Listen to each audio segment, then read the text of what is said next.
ফকিৰাগেৰাম ৰাওপাৰা সকলোৱে মিলিজুলি আমি যিটো চৰক পূজা কৰোঁ এইটো আমাৰ আজি নহয় 1983 পৰা আমি কৰি আছোঁ। আজিলৈকে আমি আজি নতুন এটা আকৰ্ষণ কৰিছোঁ, অগ্নি কুণ্ড বুলি কয়।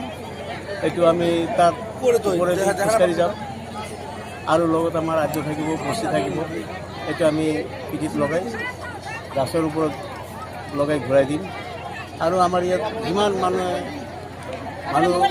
আহে সকলোৱে আনন্দ পায় আৰু আমি সকলোৰে মংগলৰ কামনা কৰোঁ, যাতে আমাৰ এই অঞ্চলৰ গোটেই ৰাইজ, গোটেই মানুহ যাতে ভাল থাকে, সুখী থাকে, এইটোৱেই আমাৰ কামনা।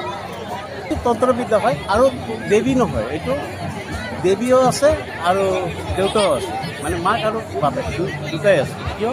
এইটো হ'ল নামটো হ'ল হৰগৰি বুলি কয়। আমি ভক্তিৰো আৰাধনা কৰোঁ, বাবাৰো আৰাধনা কৰোঁ। আজি এইবাৰ বাবাটো আমি আনিছোঁ আমাৰ গোলগঞ্জৰ পৰা, আৰু তাৰ এক্সপিৰিয়েঞ্চটো তাৰ সৰুৰে পৰা 8 বছৰ বয়সৰ পৰা তাৰ এইটো অভিজ্ঞতা আছে আৰু কৰি আছে।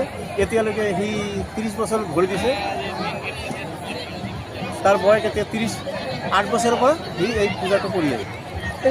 আমি সিহঁতৰ কাৰণে সুখী, সিহঁতক আমি ধন্যবাদ জনাওঁ যে আজি ইমান দূৰৰ পৰা সিহঁতে আহি আমাৰ ইয়াত আনন্দিত আমাক কৰে বা আমি সিহঁতক আনন্দিত কৰিব পাৰোঁ। এইটোৰ কাৰণে আমি গৰ্বিত যে আমি সিহঁতক আনন্দ দিব পাৰোঁ, আকাৰত আনন্দ দিব পাৰোঁ, সকলো এইটোৱেই আমি কামনা কৰোঁ। আমার নাম তপন দাস, আমার বাড়ি গোলগঞ্জে। আমি ফকিরাগ্রামে চড়ক করতে এসেছি। এখানকার চড়ক অনেকই সুন্দর, অনেক বিভিন্ন ধরনের লোকেরা আসা সহযোগিতা করতেছে, ভালোভাবে চড়কটা পূজাটা হইতেছে। এই আদিগুরু পূর্বপুরুষ থেকে চড়কটা হয়ে থাকে। এখানে বর্ষি গাঁথা হয়, আগুন খেলা হয়, দেখতে পাচ্ছেন আপনারা, অগ্নি খেলা হয়, তারপরে জিব্বা বানানো হয়, এসব আরও কালি আনা হয়, রাক্ষস আনা হয়। এটা অনেক বছর ধরে যুগ যুগ ধরে চলে আছে। এটা আমরা আগামী দিন অবধি আরও চলিয়ে থাকবো, এটাই আমাদের কামনা। এখানের মতন অনেক বছর আগে এখানে অগ্নি খেলা দেখানো হয়েছিল, তারপরে আর দেখানো হয় না। এইবার আমি নিজে অগ্নি খেলার ব্যবস্থা করছি। রাক্ষস খেলা দেখালাম অল্প আগে, এটা কি নিউজে উঠছে কি না উঠছিল। হ্যাঁ, রাক্ষস খেলা দেখালাম, যেটা হয় নাই কোনো বছর, এটাও হয়েছে এই বছর এখানে, তাই না? এটাও পূজার মূল উদ্দেশ্য বলা হয়।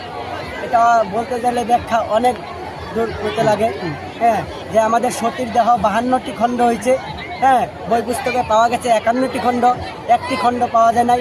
সেটা হলো আমাদের বেলগাছ, যা ডালে মূলে পাতায় সম্পূর্ণটা কাজে লাগে। সেই বেলগাছ কাইটা আমরা নীলপাট ঠাকুর বানাই, আর সেখানে চড়ক পূজা বুইলা ঘোষণা করে আমরা সবাই ঘুরি এই ঠাকুরটাকে নিয়ে। 1 মাস আমাদের ব্রত থাকে, না কোনো খাটে ঘুমানো যাবে, না কারো বাড়িতে থাকা যাবে। আমরা মন্দিরে থাকি, যেখানে মন্দির পাই সেখানে থাকি। সকালে আমাদের কিছু জল খাওয়ার খেয়ে বেরিয়ে যাই, আবার রাত্রে পূজার পরে আমরা খাই। এইভাবেই আমাদের নিয়মটা পূর্বপুরুষ থেকে চলে আসে। এই পূজা দিয়া পাবলিকের কাছ থেকে এইটুকুই আবেদন আমাদের, যে প্রতিটা বছর যেন এরকম সবাইকে একসাথে দেখতে পারি, এটাই আমার মনের একটা আশা।